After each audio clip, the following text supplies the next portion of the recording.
Mesdames et messieurs, bonjour et bienvenue dans votre journal de 15 heures. Voici les titres de cette édition. Retour du président de la République au pays après sa participation à la 5e réunion semestrielle de coordination économique à Nairobi. Aux nouvelles mondiales, l'Union européenne et la Tunisie trouvent un accord à 105 millions d'euros. C'était les titres, mesdames et messieurs, le journal au complet. Je vous le disais dans les titres, le président de la République, son Excellence Al-Hajj Ismaël Omar Guelleh, de retour au pays après avoir participé aux travaux du 5e réunion de coordination semestrielle entre l'Union africaine, les communautés économiques régionales et les mécanismes régionaux qui s'est tenu à Nairobi, la capitale du Kenya. À sa descente de l'avion, le président de la République a été accueilli par le Premier ministre Abdulkader Kamel Mohamed, les membres du gouvernement et les hautes personnalités civiles, mais aussi militaires du pays.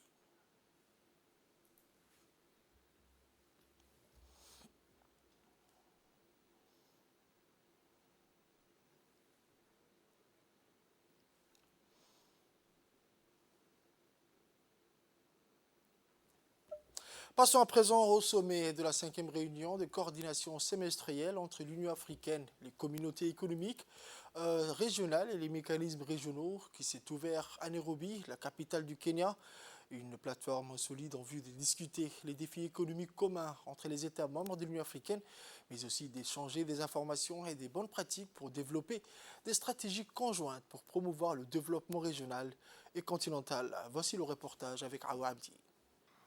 La 5e réunion de coordination semestrielle entre l'Union africaine, les comités économiques régionaux et le mécanisme régionaux s'est ouverte ce matin à Nairobi, la capitale kenyenne, avec la participation de plusieurs chefs d'État et gouvernements des pays membres de l'Union africaine.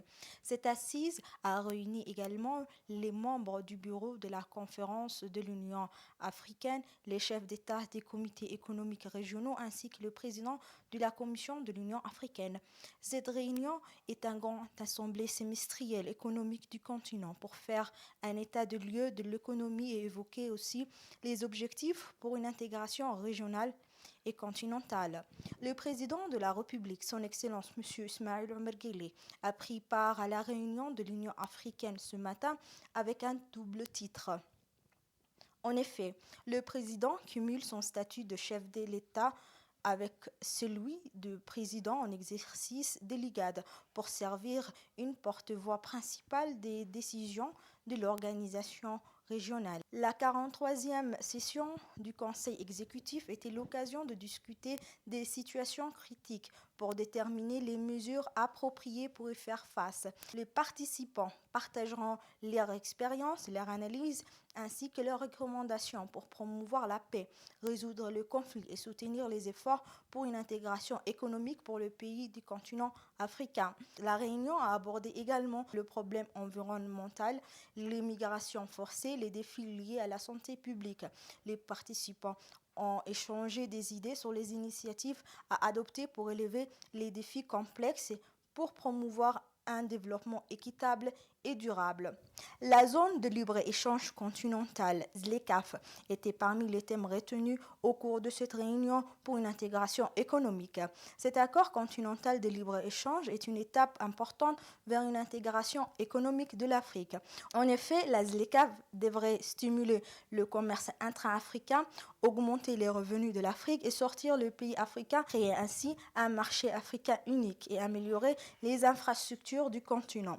La zone de libre-échange continental africain représente une opportunité pour l'Afrique et va favoriser la croissance économique, promouvoir l'intégration régionale et réduire la pauvreté en encourageant le commerce intra-africain. Le changement climatique en Afrique était le sujet également abordé au cours de cette réunion. Les phénomènes liés au changement climatique représentent un défi majeur pour l'Afrique qui menace la durabilité environnementale, la sécurité alimentaire, le développement économique. Il est essentiel de prendre des mesures immédiates pour renforcer la résilience de l'Afrique face à ces défis, ont martelé les chefs de l'État des pays membres de l'Union africaine. Ce sommet semestriel vise à faire un inventaire général sur l'état d'avancement des pays membres du groupement économique régionaux par rapport aux objectifs stratégiques fixés par l'Union africaine dans divers domaines, notamment de paix, d'intégration économique et du développement durable. Awa Abdi RTD, Nairobi, capitale de Kenya. Prenons la parole à cette occasion. Le président Guélé a fait le point sur les mesures prises par l'IGAD pour atteindre les objectifs stratégiques de paix, de stabilité et d'intégration économique définis par l'Union africaine. On écoute le numéro 1 djiboutien.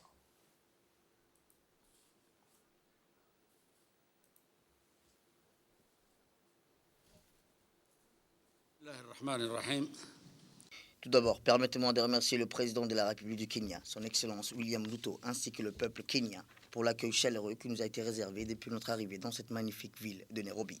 En premier lieu, je tiens à vous remercier de me donner l'occasion de vous rendre compte, en tant que président de l'IGAD, de l'état de l'intégration régionale de notre région. La régularité de notre présent forum nous offre en effet une plateforme engagée, notre continent, dans une réflexion sur la nécessité d'assurer l'efficacité, l'exécution de nos programmes continentaux. De notre présence ici aujourd'hui témoigne de notre engagement solide à atteindre les objectifs que nous sommes fixés. Le rapport complet et qui nous est présenté aujourd'hui nous apporte des précieuses informations sur nos progrès et nos défis dans la promotion de l'intégration régionale. Selon les données et les statistiques présentées dans ce rapport, le niveau global de l'intégration régionale au sein de l'IGAD s'établit à 44% sur les 5 dimensions de l'intégration régionale.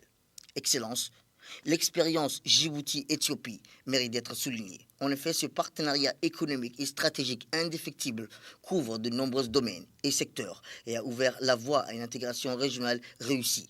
Les méga-projets tels que l'interconnexion hydroélectrique, l'interconnexion par fibre optique et la ligne de chemin de fer électrifiée à écartement standard sont autant d'exemples de réalisations exceptionnelles de notre processus d'intégration que nous avons financé, construit et exploité ensemble. Ces avancées louables permettent de le dire, vont dans la bonne direction pour la réalisation de notre objectif de transformation économique et régionale. Cependant, il reste encore beaucoup de travail à accomplir pour augmenter les niveaux d'intégration productifs dans notre région. Je suis heureux de constater que l'Ouganda est en tête de la région de l'IGAD en termes de production intégrée et de commerce intégré avec la plus grande part d'exposition et d'exportation des biens intermédiaires de la meilleure part du commerce inter-État dans la région. Cela illustre le potentiel et les réalisations de nos États membres dans la promotion de l'intégration économique.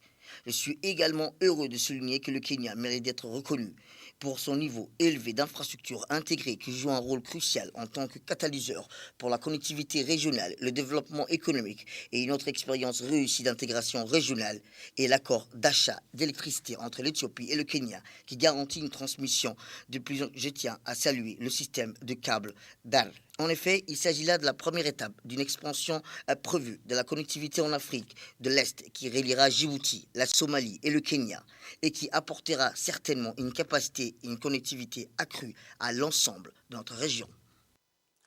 Dans cette deuxième partie du discours du président de la République de Djibouti, où il a mentionné les efforts remarquables de Djibouti et de la Somalie pour faciliter la libre circulation des biens et des personnes, comme en témoigne le score parfait lors de la dernière évaluation de la COMESA.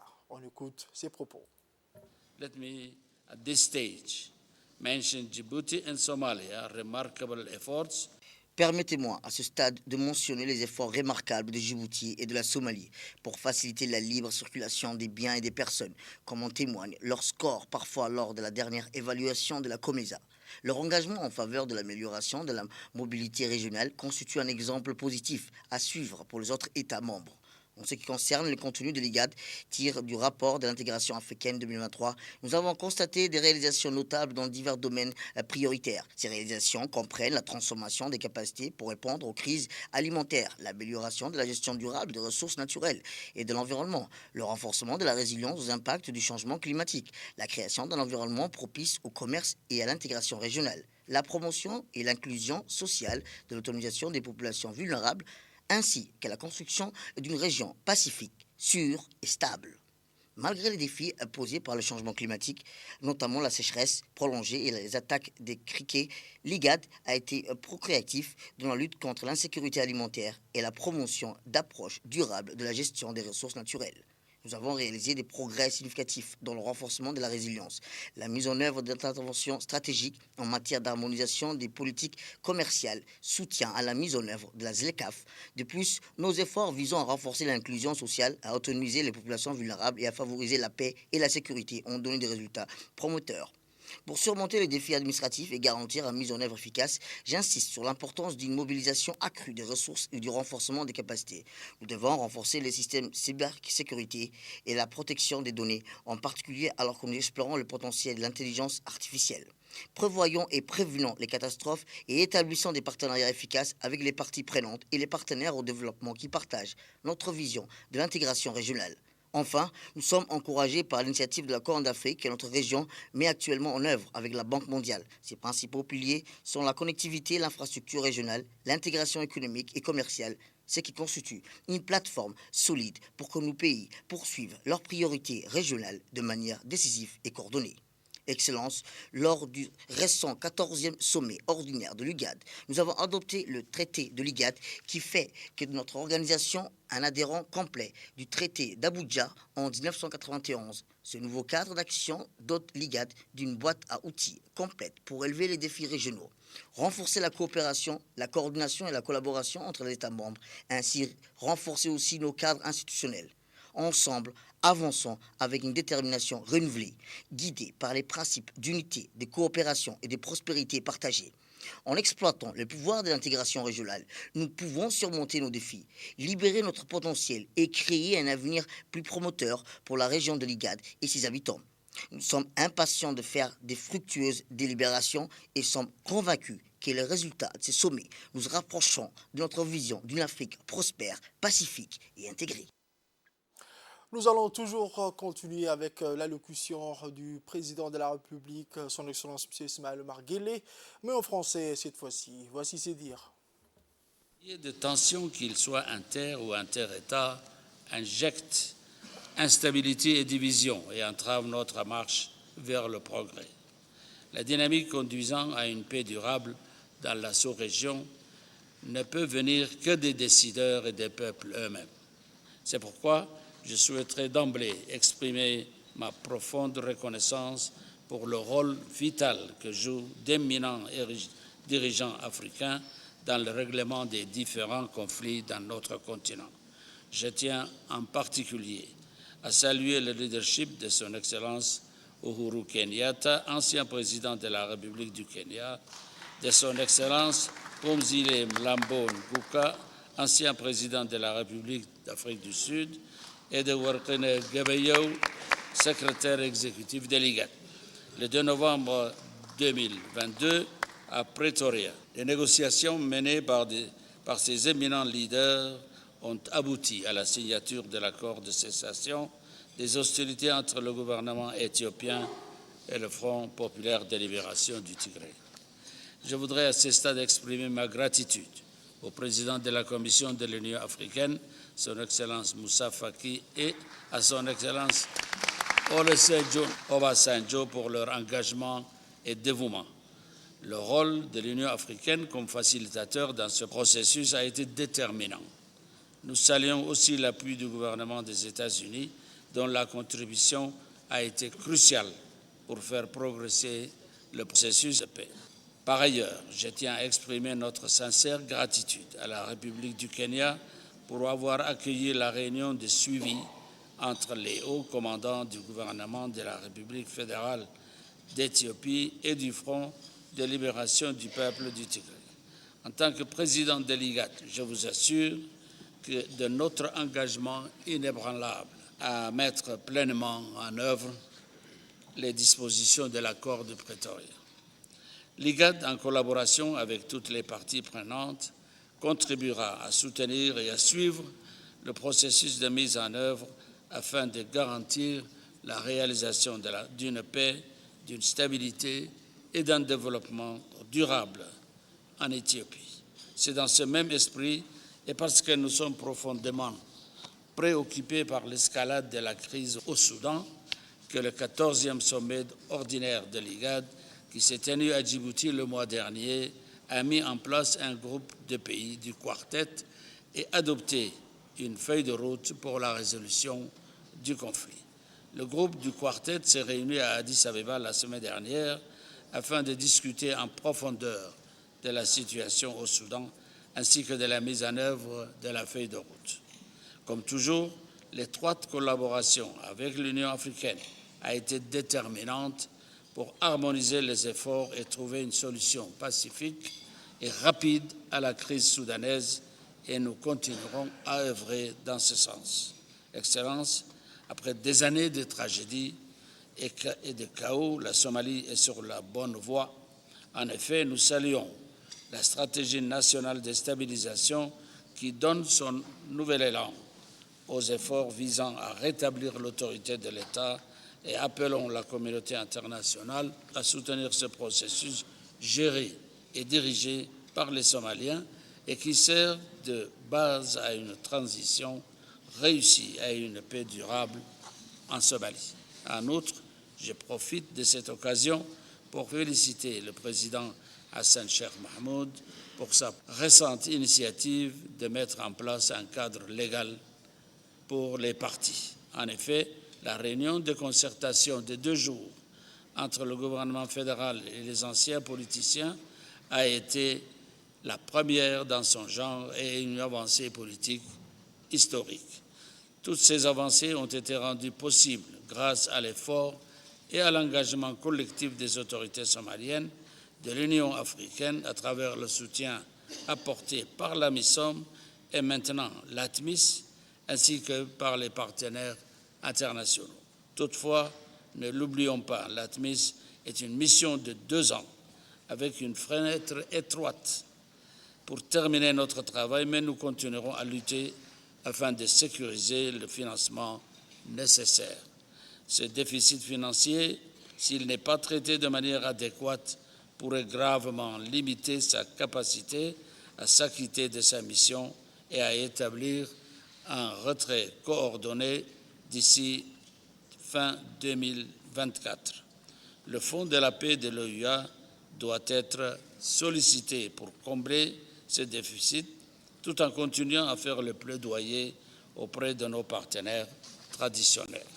Nous saluons par ailleurs les progrès réalisés dans la mise en œuvre de l'accord revitalisé et félicitons particulièrement de l'engagement de notre frère, Son Excellence le Président de la République du Soudan du Sud, Salva Kiir Mayardit, pour mener à bon port la période de transition en vue de la tenue des élections de décembre 2024. Enfin, je tiens à souligner que le retour de l'État d'Érythrée au sein de l'IGAD marque une étape importante. J'aimerais conclure mon propos sur une note d'espoir, car nous croyons fermement qu'ensemble, nous pouvons réaliser pour nos peuples un avenir où règne la paix et la prospérité. Je vous remercie de votre attention. Autre actualité de cette édition, le ministère du Travail chargé de la formalisation et de la protection sociale et l'Agence nationale des personnes à besoins spéciaux ont eu ce matin une cérémonie de signature de convention de partenariat. Une signature de convention a été paraphée par le ministre du Travail, M. Omar Abdi Saïd, et du directeur de l'ANPH, M. Doual Saïd Mahmoud. L'objectif de cette signature consiste à renforcer davantage les droits des personnes à besoins spéciaux, mais aussi la bonne coopération et la collaboration déjà existante entre les 2 institutions. Cette signature a vu la participation du secrétaire général du ministère du Travail, du directeur de l'ANEFIP, du conseil du directeur et les responsables de l'ANPH. Rappelons que les personnes à besoins spéciaux ont le même droit que les autres et qu'un décret de 2020 apporte à la disposition particulière à l'emploi des personnes à besoins spéciaux et a été adopté imposant un système de quotas aux entreprises publiques et privées pour les programmes de mobilité internationale. Le directeur général de l'ANPH a mentionné que le ministère du Travail et l'ANPH entendent mutualiser leurs efforts sur les actions suivantes dans le but de renforcer l'employabilité des personnes en situation de handicap, de sensibiliser et veiller à la mise en place du décret sur l'employabilité soutenant l'accès des personnes handicapées au travail à la fois à Djibouti-Ville et dans les régions de l'intérieur, d'organiser un salon de l'employabilité du handicap pour les entreprises privées et publiques à Djibouti, établir un système de coaching des personnes handicapées pour un meilleur accès à l'emploi, former des jeunes et des femmes handicapées à l'entrepreneuriat, de mettre en place un mécanisme de concertation pour rendre effectifs les avantages de la CMI au niveau de la CNSS, prévenir les risques professionnels qui peuvent nuire à la santé physique, mentale et sociale des employés et enfin mettre en place un quota de personnes handicapées. On écoute à présent un extrait de l'intervention du ministre du Travail, M. Omar Abdi Saïd. Je voudrais tout d'abord saluer, Monsieur le Directeur Général, votre détermination et vos actions pour les droits des personnes handicapées, leur inclusion et leur insertion professionnelle. Le programme numéro 12 a été élaboré dans un processus concerté avec votre agence, définissant les activités qui sont prioritaires pour l'année 2023. La cérémonie qui nous réunit ce matin consacre ces partenariats, la bonne collaboration et la bonne coopération qui doit s'établir entre votre institution et mon département. Je félicite vous-même et votre équipe, Monsieur le Directeur Général, pour cette belle initiative, pour que les personnes handicapées trouvent toute leur place de citoyens dans la société. Un décret numéro 2020-294 portant dispositions particulières à l'emploi des personnes handicapées a été adopté, imposant un système de quotas aux entreprises publiques et privées avec obligation d'emploi des personnes handicapées, affirmant leur participation à la formation professionnelle et à l'apprentissage. Le ministre du Travail et son équipe va tout faire pour l'application de ces dispositions. C'est dans le cadre de l'assainissement de la ville de Djibouti qu'hier, l'ONEAD a procédé à une opération d'assainissement à l'avenue Brazzaville, et ce suite à une conduite d'eau qui datait de l'époque coloniale qui s'est effondrée. L'équipe sur place a donc hier pompé l'eau usée pour ensuite effectuer les travaux nécessaires, rappelant que les travaux qui ont débuté samedi prendront fin mercredi. L'ONEAD s'excuse des gênes engendrés sur la voie publique pour cause de ces travaux. Sur la route Brazzaville, pas loin de la gendarmerie nationale Brigade Nord, nous sommes là pour vous montrer les travaux qui se poursuivent au niveau du canal qui sort de la gendarmerie nationale. Nous sommes en train d'obstruer l'ouvrage. Nous avons commencé le samedi et les travaux se poursuivront jusqu'à mercredi prochain. Nous tenons à nous excuser pour les gênes occasionnés. Pour les actualités internationales, je vous le disais dans le titre, l'Union européenne et la Tunisie ont conclu le 16 juillet à Tunis un partenariat stratégique centré sur la lutte contre l'immigration irrégulière, mais destiné aussi à soutenir le pays nord-africain face à des graves difficultés économiques. Les chefs de gouvernement italiens Giorgia Meloni et néerlandais Mark Rutte accompagnaient la dirigeante européenne après une première visite il y a un mois du trio pendant laquelle ils avaient proposé ce partenariat. De fait, la Tunisie est le principal point de départ avec la Libye pour des milliers de migrants qui traversent la Méditerranée centrale vers l'Europe. Le protocole d'accord marque une nouvelle étape importante pour traiter la crise migratoire de façon intégrée. C'est félicité Meloni qui a invité le président tunisien Kais Saïed à participer le 23 juillet à Rome à un sommet sur les migrations. C'est la fin de ce journal de 15h, mesdames et messieurs. Merci à vous de l'avoir suivi et restez avec nous pour la suite du programme sur Télé Djibouti.